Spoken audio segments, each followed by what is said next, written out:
Call security, right now." Victoria Hale didn't raise her voice. She didn't need to. In the Grand Crescent Ballroom of the Monarch Hotel, her words carried the weight of authority, investment portfolios, and a billion-dollar reputation. 300 guests turned at once. Crystal chandeliers shimmered overhead. Champagne glasses hovered mid-air. Conversations died mid-sentence. And at the center of it all stood a man in a faded gray work shirt, a scuffed tool bag resting near his boots. Daniel Reeves didn't look like he belonged in a room built for headlines. Beside him, his 10-year-old daughter Emma clutched a folder to her chest, so tightly the edges bent. Her yellow dress, carefully ironed, looked small against the marble and gold. "The prototype drive is missing," announced Graham Cole, Victoria's legal advisor, his tone polished and precise. And he was standing nearest to the case. A murmur spread fast, quick, certain. Daniel didn't run, he didn't argue. He lowered his eyes to Emma instead and brushed a strand of hair from her face. "Look at me," he whispered gently, "not at them." 2 security officers approached. "Sir, we're going to need you to empty your pockets." Emma's fingers tightened around his sleeve. "My dad doesn't steal," she said, her voice trembling but brave. No one answered her. Victoria stepped forward in her white tailored suit, her expression calm, almost clinical. "Until this is clarified, no one leaves." The room had already decided what it was looking at: a maintenance contractor, a missing device, an easy explanation. But Daniel Reeves stood there with the stillness of a man who wasn't afraid of the truth. What no one in that ballroom understood, what Victoria Hale had no way of knowing, was that the quiet man they were about to hand over to police had once carried authority far heavier than her own. And before this night was over, that truth would silence every whisper in the room. Fear moves quickly in expensive rooms. It doesn't shout, it calculates. As security closed in, Daniel Reeves slowly lifted his hands, not in surrender, but in patience. Emma stayed pressed against his side, her small fingers twisted into the fabric of his shirt. Across the ballroom, Graham leaned toward Victoria. These events attract opportunists, especially when high-value technology is involved. Victoria didn't respond immediately. Her eyes remained on Daniel. He didn't look desperate, he didn't look panicked. If anything, he looked steady. That unsettled her more than anger would have. What no one in the ballroom could see was the thin, pale scar that ran along Daniel's left wrist, hidden beneath his cuff, or the worn leather wallet in his back pocket, carrying something older than his current life, something folded behind a photograph of a woman smiling on a porch years ago. 10 years earlier, Daniel had walked through federal buildings without being stopped. Judges had known his name. U.S. Marshals had trusted his instincts when operations turned volatile. He had once led protective extractions where one wrong decision meant headlines and funerals. But that version of him ended the night his wife's car never made it home. Since then, he had chosen quiet, chosen smaller rooms, smaller jobs, a life where his daughter would never grow up looking over her shoulder. And yet, here he stood again, under chandeliers instead of streetlights, surrounded by suspicion instead of gunfire. Detective Marcus Ellison entered through the east doors, scanning the room with trained eyes. He hadn't recognized Daniel yet, not with the weight loss, not with the tired shoulders, but he would. And when he did, this ballroom would realize something devastating. They hadn't cornered a thief, they had publicly accused the wrong man. 10 hours before the accusation, Daniel Reeves stood in a narrow kitchen just outside Columbus, pressing a pale blue shirt with careful concentration. The iron hissed softly. Morning sunlight slipped through half-closed blinds. The house smelled like toast and strong coffee. From the hallway came a burst of excitement. "Dad, do you think they'll really put it on the big screen?" Emma appeared in the doorway, turning once in her yellow dress as if the small living room were already a ballroom. A little too much glitter shimmered in her hair. Daniel smiled. If they don't, they'll regret it. She grinned, clutching her folder. Inside were 20 drawings, but one mattered most, the one selected for the Hale Foundation's Youth Art Showcase. On the refrigerator behind him, a copy of the painting hung beneath a magnet from a roadside diner. It showed a man standing beneath a streetlight in the rain, holding an umbrella over someone else while his own shoulders were soaked. At the bottom, in careful handwriting, "He stayed dry on the inside." "Mom would have liked it," Emma said quietly. The iron paused mid-stroke. Daniel swallowed, then crouched in front of her. "Your mom would have clapped the loudest and cried before they even said your name." Emma's smile wavered, but didn't fall. He finished dressing, slipped on his old watch, and reached for his leather wallet from the counter. For a moment, he hesitated. Inside was more than ID, more than credit cards. He tucked it into his pocket without opening it. Tonight wasn't about who he used to be. It was about keeping a promise. But as he grabbed his tool bag, just in case, Daniel had no way of knowing that before the evening ended, the past he tried so hard to bury would be forced back into the light. By early evening, Daniel's old pickup rolled beneath the glowing entrance of the Monarch Hotel. Valets in pressed uniforms moved briskly between polished black sedans and imported sports cars. Emma pressed her face to the window. "It looks like a palace." Daniel turned off the engine. "Then walk in like you belong there." "Do we?" she asked. He met her eyes. "Kindness belongs everywhere."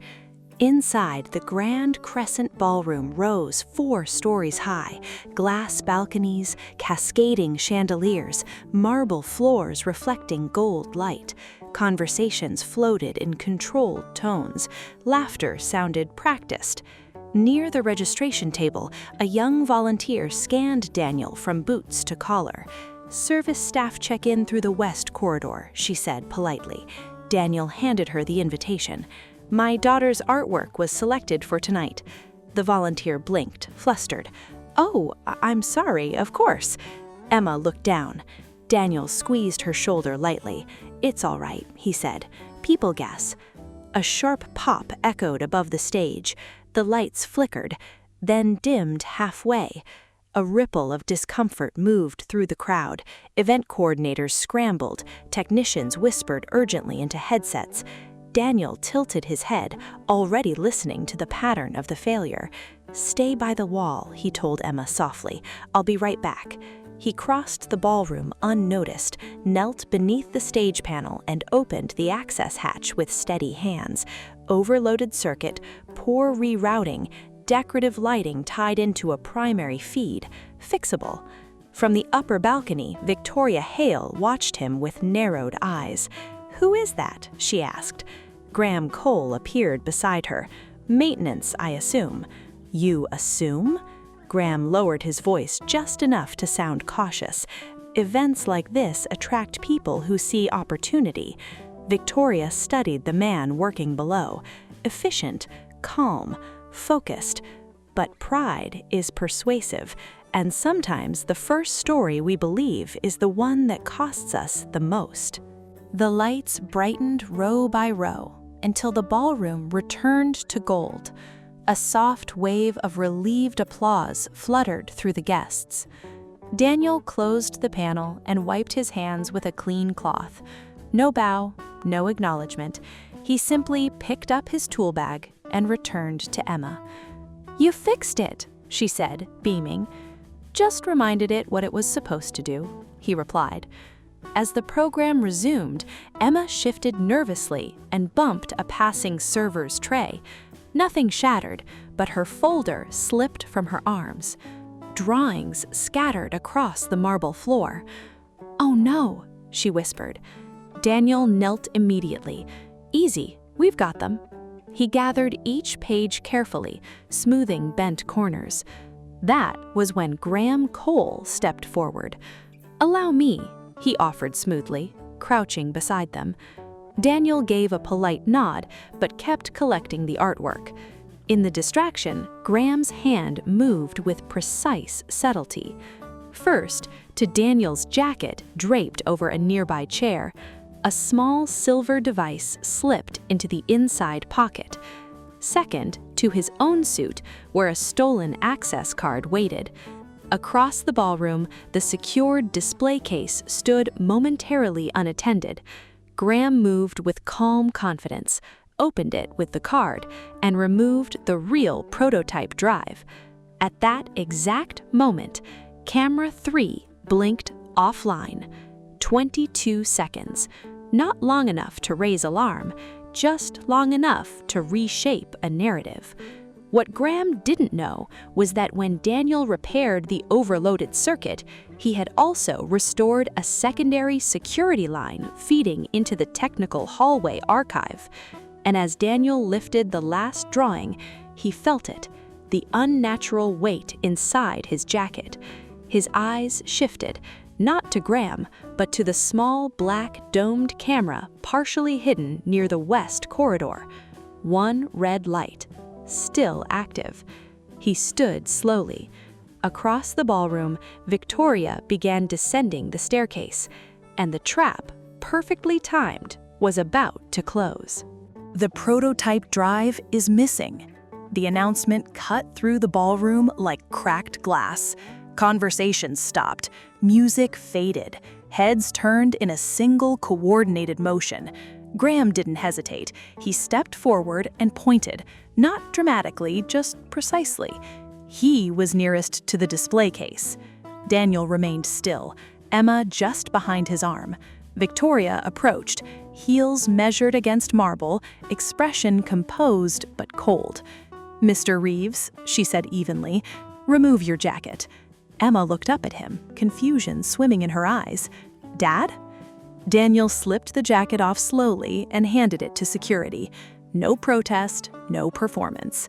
The guard searched one pocket, then the other. His hand paused. From inside, he withdrew a sleek silver device stamped with Hale Technologies insignia. A sharp murmur rippled across the crowd. "There it is," Graham said softly. Emma stepped forward. "That's not his." No one answered her. Victoria's jaw tightened. "You were hired to fix lighting, not approach protected assets. Your security grid runs through the same overloaded line I repaired. You may want to review all feeds before deciding anything." Graham gave a quiet laugh. He's stalling. Camera flashes began to spark. Emma's breathing quickened. "Dad, tell them." Daniel crouched to her level. "Sometimes truth takes the long way around," he whispered. "Stay steady."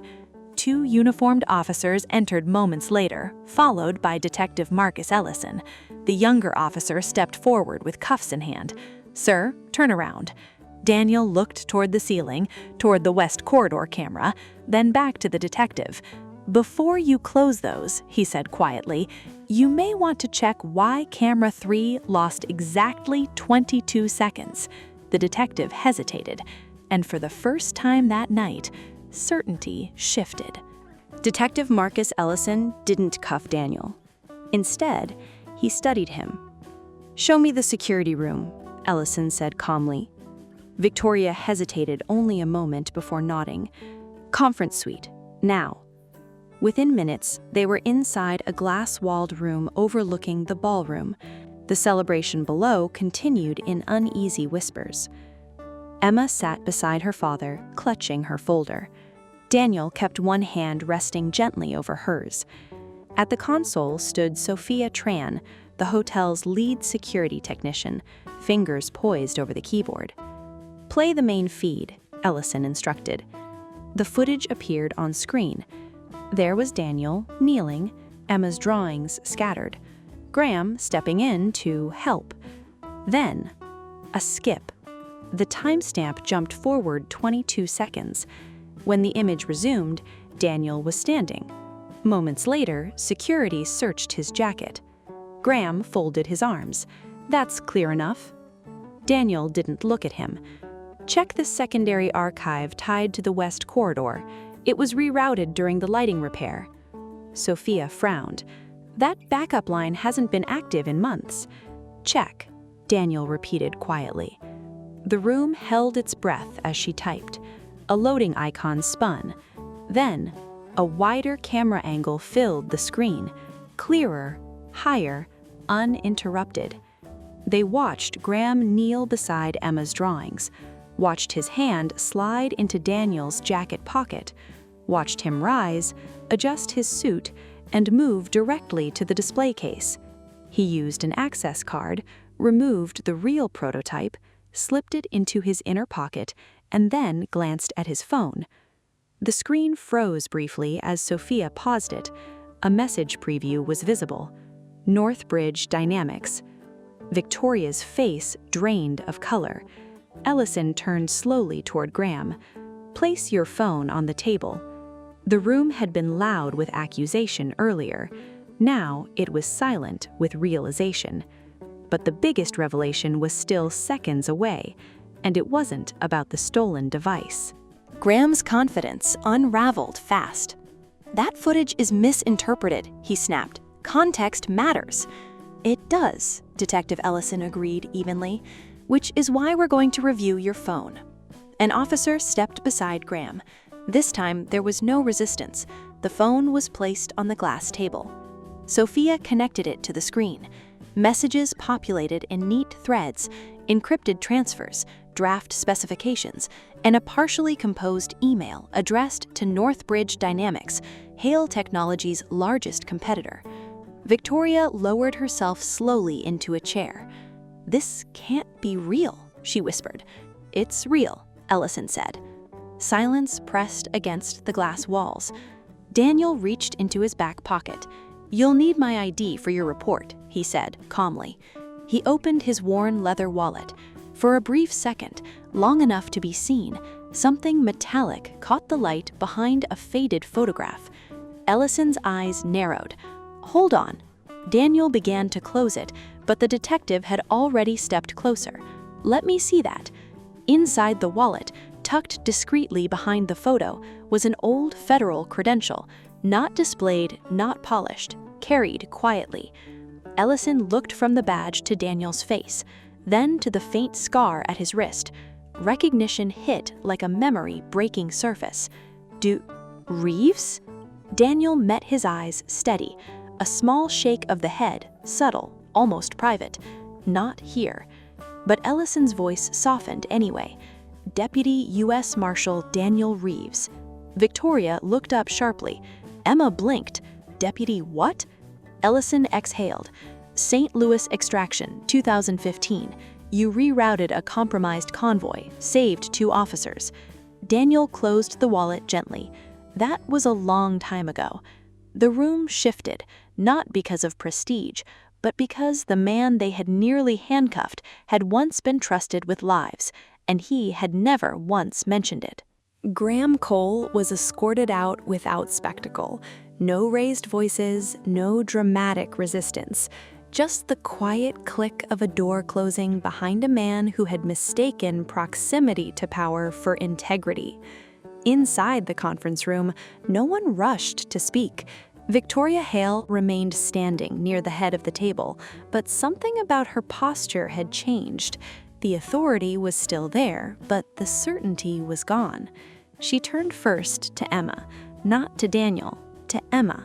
Slowly, Victoria stepped forward and lowered herself until she was eye level with the child. "I owe you an apology," she said, her voice stripped of corporate polish.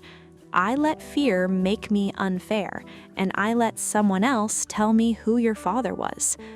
Emma held her folder tighter. "You scared me," she said, softly. "I know. I'm very sorry." Then she stood and faced Daniel. The room seemed to wait for anger, for accusation, for something sharp, but Daniel only looked at her with a kind of tired steadiness. "I was wrong," Victoria said, plainly, "not because of who you used to be, but because I judged who you are." Daniel let the silence sit between them before answering. "Make it safer for the next person, the one without a past you recognize." The words landed deeper than any demand would have. Victoria nodded slowly. "You have my word." Through the glass wall, the ballroom lights still glittered, guests still whispered, but inside that room, something far more important had shifted. The scandal had been stopped, the truth had been seen, but one final reckoning still waited, and it would happen in front of everyone. When they returned to the ballroom, the energy had changed. The music was lower, conversations were thinner, rumors had already begun moving faster than facts.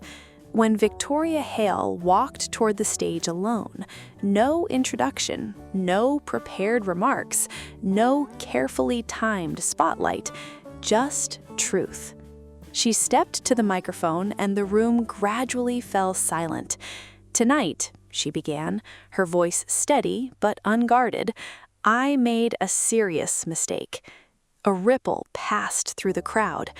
"I accused an innocent man in front of his daughter.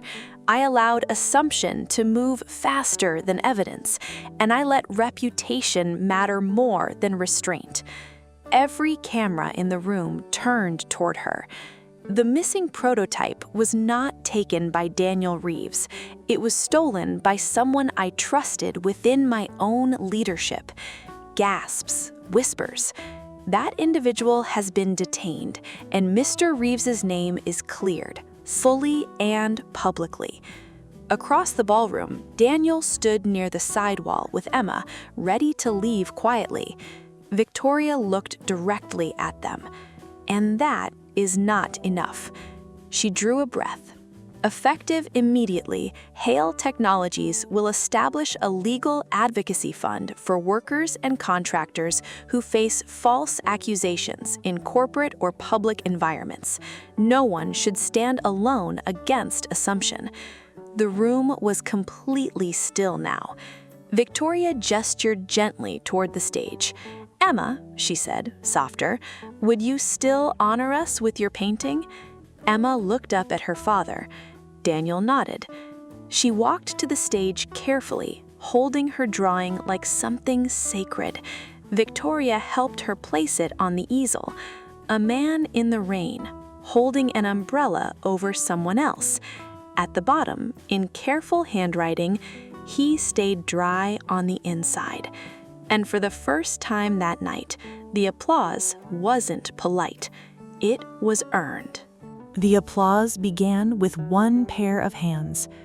Detective Ellison, then Sophia, then a board member near the front. Within seconds, the entire ballroom was on its feet. Not for the scandal, not for the badge, not even for the dramatic reversal. They stood for something rarer: restraint. Daniel didn't bow, he didn't wave. He simply stepped forward as Emma came down from the stage and lifted her into his arms. She wrapped herself around him tightly, the way children do when the world has been loud for too long. "You were a marshal?" she whispered into his shoulder. "A long time ago," he said gently. "Are you still brave?" Daniel smiled faintly. "Being your dad is the bravest job I've got." Across the room, Victoria watched them move toward the exit, not surrounded by reporters, not escorted by executives, just walking. Past the marble floors, past the chandeliers, past the same guests who had avoided his eyes less than an hour earlier. Outside, the Ohio night was cool and quiet. The valet hurried forward, suddenly respectful in a way he hadn't needed to be before. Daniel opened the passenger door for Emma first. Before getting in, she looked back at the glowing hotel behind them. "They clapped," she said. Daniel followed her gaze. "They learned," he corrected softly. The engine started with its familiar rumble. No headlines had been written yet, no interviews scheduled. But something more important had happened inside that ballroom. A room that once measured worth by appearance had been reminded that dignity doesn't need permission. And as Daniel Reeves drove into the dark, he carried nothing with him except his daughter.